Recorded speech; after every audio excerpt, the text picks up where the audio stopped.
Jumpa lagi sobat, melanjutkan kisah panasnya bunga mekar untuk sobat semua. Selamat menikmati. Salam sejahtera dan bahagia untuk Anda keluarga. Salam budaya.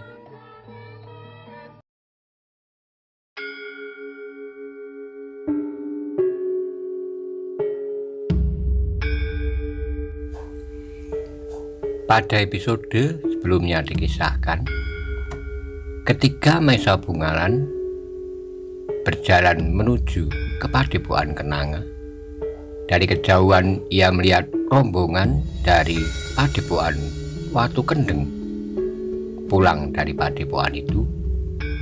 Maka Maesa Bungalan mencari tempat berlindung agar tidak terlihat oleh rombongan itu. Bagaimana kisah selanjutnya? Simak bersama-sama.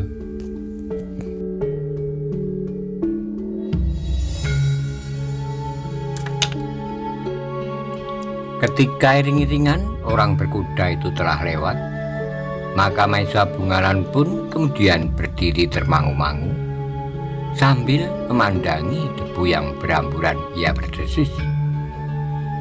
Ternyata mereka tidak terlalu lama berada di Padepokan Kenanga.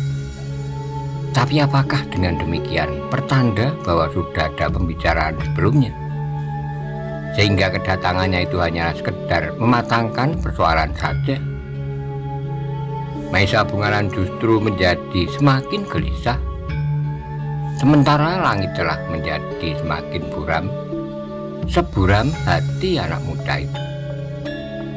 Apakah aku akan kembali ke Padepokan Kenanga? Bertanya Maesa Bungalan kepada diri sendiri.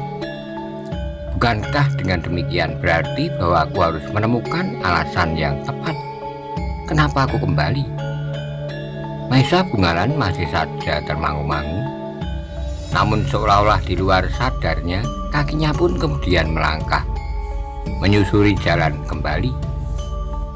Entahlah apa yang akan aku lakukan kemudian, tapi rasa-rasanya aku ingin melihat kembali apakah yang terjadi di padepokan itu, berkata Maesa Bungalan dalam hati. Maesa Bungalan sadar bahwa ia akan memasuki padepokan itu setelah hari menjadi malam, dan tiba-tiba saja timbullah niatnya untuk tidak menampakkan diri meskipun ia berada di sekitar padepokan itu. Di siang hari aku akan berkisar menjauh, katanya. Tapi di malam hari aku akan dapat mendekati dan melihat suasana padepokan itu barang 1-2 hari. Demikianlah maka ketika malam kemudian turun, Maesa Bungalan telah mendekati Padepokan Kenanga, tetapi ia tidak melihat sesuatu yang mencurigakan. Padepokan itu masih tetap tenang seperti saat ia meninggalkannya. Ia tidak melihat kesibukan dan kegelisahan. Namun dengan demikian hatinya sendirilah yang gelisah. Seolah-olah ia melihat dua padepokan yang terpisah tidak terlalu jauh itu sudah bersepakat untuk mengikat persaudaraan di antara mereka.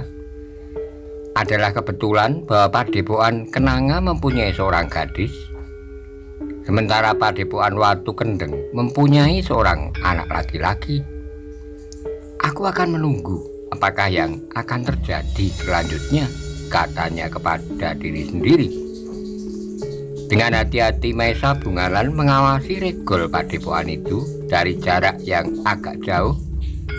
Ia tidak merasakan dinginnya malam dan desing nyamuk di telinganya. Perhatiannya seakan-akan terpatri pada regol gerbang Padepokan Kenanga yang sudah tertutup, meskipun ia tahu pintu itu tidak pernah diselarak. Namun dalam pada itu yang tidak diketahui oleh Maesa Bungalan adalah bahwa di ruang dalam Ki Kenanga sedang duduk di hadap anak-anak gadisnya yang menunduk. Dengan sareh Ki Kenanga mengatakan apa yang telah terjadi di siang yang baru lewat. Ia mengatakan apakah keperluan para tamu dari Padepokan Watu Kendeng. Ken Padmi memang sudah menduga. Ia pernah bertemu dengan Kuda Pramujo. Ia pernah berbicara di luar sadarnya ketika ia bertemu dengan anak muda itu yang sedang pergi berburu. Entah pura-pura atau sebenarnya, Kuda Pramujo bertanya kepadanya arah jalan ke hutan perburuan. Tetapi setelah ia menunjukkan jalan, anak muda itu masih banyak berbicara. Anak muda itu bertanya namanya, rumahnya, dan kenapa ia pergi ke sawah seorang diri. Meskipun sebenarnya ia mempunyai banyak kawan saat itu yang berada di kotak sawahnya masing-masing. Untuk beberapa hari, kawan-kawannya memang mengganggunya, seolah-olah ia sudah berkenalan akrab dengan anak muda yang membawa kelengkapan berburu bersama dua orang pengiringnya itu. Ken Padmi, berkata ayahnya, semuanya tergantung kepadamu. Kau yang akan menjalani, karena itu kaulah yang harus memutuskan. Meskipun orang tua harus kau dengar pendapatnya, apalagi kau seorang gadis. Tapi terhadap Anggir Kuda Pramujo, aku tidak berpendapat sesuatu. Ia adalah anak muda yang termasuk anak muda yang wajar. Tidak ada keberatannya, tetapi juga tidak ada kelebihannya. Mungkin ia pewaris ilmu Padepokan Watu Kendeng, tapi demikianlah nampaknya tidak lebih dari kemampuan kita di sini. Karena itu terserah kepadamu. Ken Padmi masih tetap menundukkan kepalanya sambil membisu. Di luar sadarnya mulai terbayang di angan-angannya seorang anak muda yang baru saja meninggalkan padepokannya. Anak muda yang rendah hati dan memiliki ilmu yang luar biasa. Ayahnya yang dikagumi oleh semua orang di padepokan itu sebagai seorang yang memiliki ilmu yang pilih tanding, ternyata tidak mampu mengimbangi ilmu anak muda itu. Ken Padmi, berkata Ki Kenanga seterusnya, kau harus menjawab pertanyaanku, karena pada suatu saat aku pun harus menjawab pertanyaan Ki Watu Kendeng. Jangan segan. Ki Watu Kendeng adalah seorang yang berarti seluas lautan. Ia termasuk seorang yang sabar dan mengerti perasaan orang lain. Ken Padmi menarik napas dalam-dalam, tetapi ia masih tetap diam. Baiklah, berkata Ki Kenanga. Menurut orang kebanyakan, jika seorang gadis ditanya tentang saat perkawinannya, sama sekali tidak menjawab, maka itu berarti bahwa ia setuju.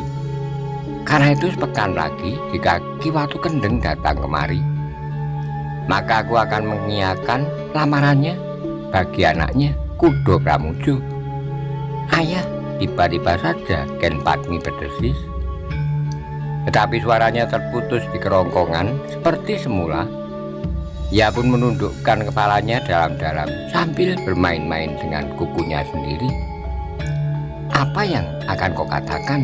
Bertanya ayahnya. Ken Padmi tidak menyaut. Ki Kenanga menarik napas dalam-dalam, kemudian katanya, jawabku adalah jawabmu. Jika tafsiranku atas kediamanmu salah, maka kaulah yang akan menyesal, bukan aku. Aku hanya sekedar mengatakan apa yang menurut dugaanku kau kendaki. Ken Padmi mengangkat wajahnya sesaat, namun wajah itu pun tunduk kembali. Mudah-mudahan semuanya dapat berlangsung dengan baik. Meskipun kau dan aku belum mengenal anak muda itu dengan baik, sifat dan wataknya, tingkah lakunya, namun jika ia seperti ayahnya, maka ia adalah anak yang baik. Ayah, sekali lagi Ken Padmi berdesis. Ki Selobrojo mengerutkan keningnya. Ia tidak menyaut. Ia berharap bahwa anaknya akan mengatakan sesuatu, namun kemudian Ki Kenanga hanya melihat anaknya menunduk sambil menggelengkan kepalanya perlahan-lahan. Hei, kau keberatan? Bertanya Ki Kenanga. Ken Padmi diam kembali dan kepalanya pun menunduk pula dalam-dalam. Namun dengan demikian Ki Selobrojo telah mengetahui isi hati anak gadisnya. Ternyata anak gadisnya tidak dapat menerima Kuda Pramujo. Bagi Ki Kenanga, penolakan itu pun wajar. Anak gadisnya belum begitu mengenal anak muda dari Padepokan Watu Kendeng itu. Jika ia mendapat kesempatan untuk menentukan sikap, tentu ia akan menyatakan keberatannya. Mungkin jika ia mendapat kesempatan untuk berkenalan lebih mendalam, akibatnya akan berbeda. Karena Ken Padmi masih tetap diam, maka ayahnya pun akhirnya berkata, "Baiklah anak, meskipun kau lebih banyak diam, tapi aku mengerti apa yang kau maksudkan. Jika pada saatnya Ki Watu Kendeng itu datang, maka aku akan menjelaskan bahwa kau masih belum ingin berumah tangga. Itu adalah alasan yang paling baik untuk dikatakan, tanpa menyebut alasan yang lain. Sementara kau akan mendapat kesempatan untuk mengenalnya lebih dalam, sehingga mungkin pada suatu saat hatimu akan tersentuh pula oleh anak muda itu." "Ah," Ken Padmi berdesak, tetapi tidak ada kata-kata lain yang diucapkannya. Karena tidak ada lagi yang dipersoalkan, maka Ki Selobodro itu pun berkata, "Nah, sekarang pergilah istirahat. Cobalah merenungi dirimu sendiri. Meskipun kali ini kau masih belum dapat menerima lamaran anak Padepokan Watu Kendeng itu, namun lamaran ini adalah pertanda bahwa di mata orang lain kau benar-benar sudah dewasa. Seperti tersisih dari panasnya bara." Maka Ken Padmi pun segera masuk ke dalam biliknya. Ia menarik napas dalam-dalam, seolah-olah ia sudah terlepas dari bencana yang bagaikan tidak terelakkan. Namun dalam pada itu, gadis itu pun segera merebahkan dirinya. Semakin lama ia menerawang dirinya sendiri, maka rasa-rasanya ia menjadi semakin gelisah. Agaknya seperti yang dikatakan oleh ayahnya, bahwa ia memang sudah menjadi seorang gadis yang dewasa. Bukan saja wujud lahiriahnya, tetapi hatinya pun telah menjadi dewasa pula. Ternyata bahwa ia mulai menilai seorang anak muda yang sudah hadir di hatinya. Namun bagaikan bayangan yang nampak sekilas, kemudian secepat ia datang, maka ia pun telah pergi. Tetapi tiba-tiba saja yang datang kemudian mengetuk pintu padepokannya adalah justru anak muda yang lain, anak muda dari Padepokan Watu Kendeng. Meskipun ia tidak dapat menunjukkan cacat anak muda itu karena ia belum banyak mengenalnya, namun rasa-rasanya ia tidak akan dapat melepaskan diri dari sejuknya bayangan yang pernah meneduhi hatinya meskipun hanya sesaat. Malam itu Ken Padmi benar-benar menjadi gelisah, tetapi agaknya ayahnya pun menjadi gelisah pula. Sampai jauh malam ia masih mendengar ayahnya mundar-mandir di ruang dalam. Kemudian didengarnya derit pintu depan. Ketika ayahnya melangkah keluar ke pendopo menghirup sejuknya udara. Tetapi itu pun tidak lama, karena sebentar kemudian ayahnya telah membuka pintu kembali dan melangkah masuk ke ruang dalam. Tidak kurang gelisahnya adalah Maesa Bungalan.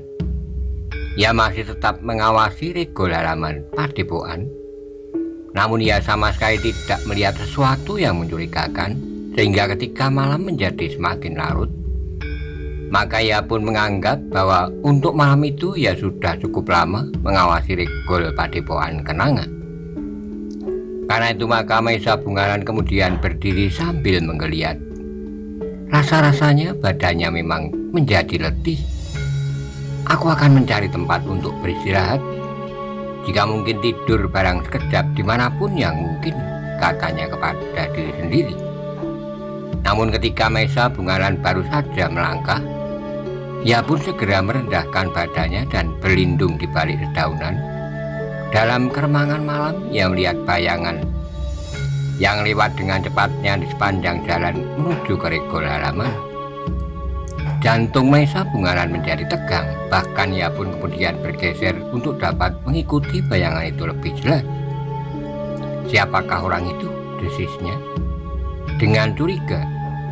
Apalagi ketika ia melihat orang itu termangu-mangu di depan regol yang nampaknya tertutup. Dada Maesa Bungalan menjadi semakin berdebaran ketika ia melihat orang itu tidak mengetuk pintu regol atau berusaha membukanya. Tetapi bagaikan terbang, ia telah meloncat hinggap di atas dinding halaman, kemudian hilang di dalamnya. Aneh, desis Maesa Bungalan. Tetapi oleh keinginannya untuk mengetahui perkembangan yang terjadi di padepokan itu, maka Maesa Bungalan pun kemudian dengan hati-hati mendekati dinding. Tetapi ia tidak menyusulnya lewat halaman depan. Dengan hati-hati ia berkisar dan menyusuri dinding melingkar ke belakang. Sejenak Maesa Bungalan perhatikan suasana.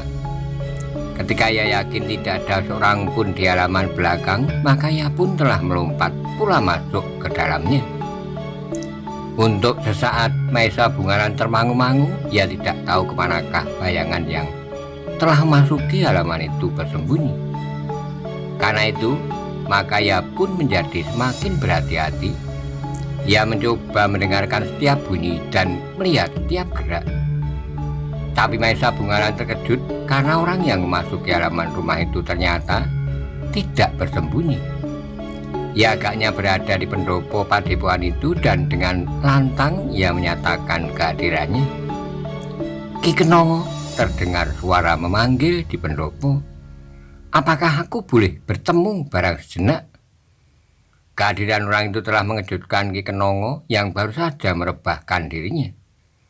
Karena itu, maka ia pun dengan tergesa-gesa segera bangkit dan melangkah keluar dari biliknya. Pada saat yang bersamaan, Ken Padmi pun telah berada di pintu biliknya. Namun yang kemudian dicegah oleh ayahnya yang berkata, "Tinggallah di dalam, jangan ikuti aku keluar. Aku belum tahu siapakah yang memanggilku." "Tapi nampaknya agak kurang wajar, ayah," saut anaknya. "Mungkin, tetapi biarlah aku mencoba menemuinya. Mungkin aku akan dapat menyelesaikan." Ken Padmi termangu-mangu, tapi ia tidak dapat mencegah ayahnya yang kemudian melangkah menuju ke pintu depan. Dengan hati yang berdebar-debar, Ken Padmi masih berdiri di tempatnya. Ia tidak dapat membiarkan ayahnya sendiri menghadapi suatu keadaan yang tidak pasti. Di luar sadarnya, Ken Padmi mandang ke pintu yang menghubungkan ruang dalam dan ruang belakang. Yang tinggal di rumah itu selain ia sendiri dan ayahnya adalah salah seorang murid ayahnya yang sudah hampir menyelesaikan latihan-latihannya, yang kebetulan adalah saudara sepupunya sendiri. Sementara murid-murid ayahnya yang lain berada di gandok sebelah kiri dan kanan. Di rumah yang lain tinggal beberapa orang cantrik dan para pembantu padepokan itu. Ken Padmi menarik napas dalam-dalam. Ia mencoba mengusir ketegangan yang tersangkut di hatinya. Dalam pada itu, ayahnya telah membuka pintu dengan hati-hati. Di bawah cahaya lampu di pendopo, ia melihat seorang laki-laki yang berdiri tegak beberapa langkah di muka pintu. "Siapakah kau?" bertanya Ki Selobodro. "Apakah Ki Kenanga tidak ingat aku lagi?" "Baru siang tadi aku datang ke rumah ini," jawab orang itu. Ki Selobodro termangu-mangu sejenak, namun ia pun segera ingat bahwa orang itu adalah salah seorang yang berada di dalam iring-iringan yang datang dari Watu Kendeng. "Oh," Ki Selobodro mengangguk-angguk. "Aku masih ingat, bukankah Kisana diperkenalkan sebagai adik Ki Watu Kendeng?" "Tepat, Kyai, aku adalah adik Ki Watu Kendeng." Ki Selobodro mengangguk-angguk. Kemudian katanya, "Marilah Kisana, silahkan duduk. Mungkin ada sesuatu yang ingin kau sampaikan sehingga kau datang pada waktu yang asing bagi sebuah kunjungan. Apakah kau menjadi sakit hati karena kunjungan ini?"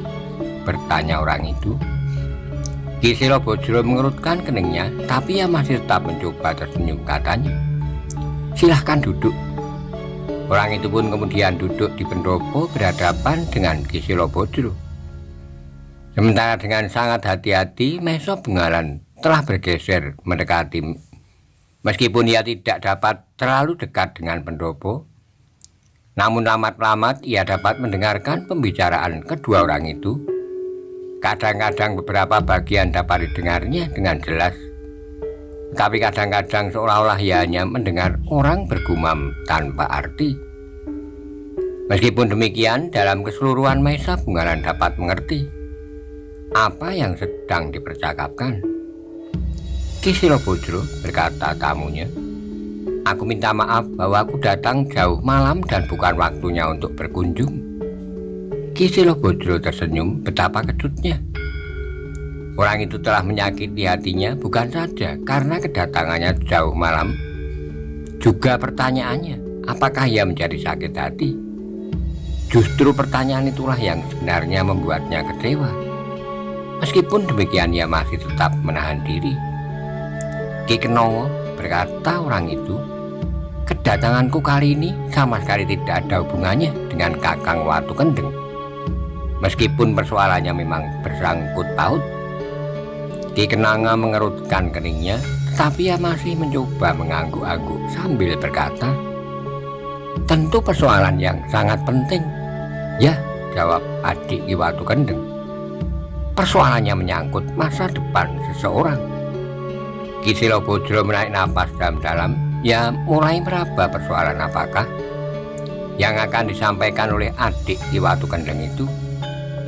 "Ki Silobodro," berkata orang itu, "aku sudah mendengar apa yang dikatakan oleh Kakang Watu Kendeng kepadamu siang tadi. Aku pun telah mendengar jawabanmu." Ki Silobodro mengangguk-angguk katanya, "Ya, kau tentu sudah mendengar dan mengerti. Persoalan apakah yang sedang kami hadapi? Kakang Watu Kendeng akan datang sepekan lagi untuk mendengarkan keputusan anak gadismu," berkata orang itu. "Ya, Kisanak, aku akan memberikan jawaban kira-kira sepekan lagi," jawab Ki Silobodro. "Baiklah Ki Kenongo, waktu itu tidak jauh dan tidak terlalu dekat. Waktu yang kau berikan adalah wajar sekali untuk sesuatu persoalan yang sangat penting. Ya Kisanak, tetapi sebelum waktu itu datang, agaknya hatiku lah yang gelisah melampaui kegelisahan hati Kakang Watu Kendeng. Bagiku waktu yang sepekan itu terlalu panjang. Apalagi setelah sepekan jawabanmu pun belum pasti pula. Kisanak, jawaban yang akan aku berikan tentu sesuai dengan jawaban anakku yang akan menjalani. Karena itu maka adalah wajar pula bahwa aku harus mendapat kepastian lebih dahulu apakah jawaban anakku. Itulah yang aku tidak telaten. Aku tidak dapat membiarkan kemenakanku berada dalam kegelisahan berlama-lama. Karena itu aku mohon bahwa Ki Silobodro telah menentukan sikap bahwa permintaan kemenakanku itu akan dapat diterima." "Ah," desah Ki Silobodro, "tentu aku tidak dapat memutuskannya sendiri." "Ki Silobodro," berkata adik Ki Watu Kendeng itu, "kedatanganku atas kehendakku itu akan dapat diterima. Itu saja. Dan aku harap kau tidak akan memberikan jawaban lain sepekan yang akan datang." Wajah Ki Silobodro menjadi tegang. Dipandanginya tamunya yang ternyata benar-benar telah dengan sengaja menyakiti hatinya. Meskipun demikian ia masih menahan hati, bahkan kemudian bertanya, "Aku tidak mengetahui Kisanak, apakah kau ingin memaksakan kehendak kemenakanmu? Atau sebenarnya kau sekedar didorong oleh kecintaanmu kepada kemenakanmu, sehingga kau tidak sampai hati melihat anak itu bersedih?"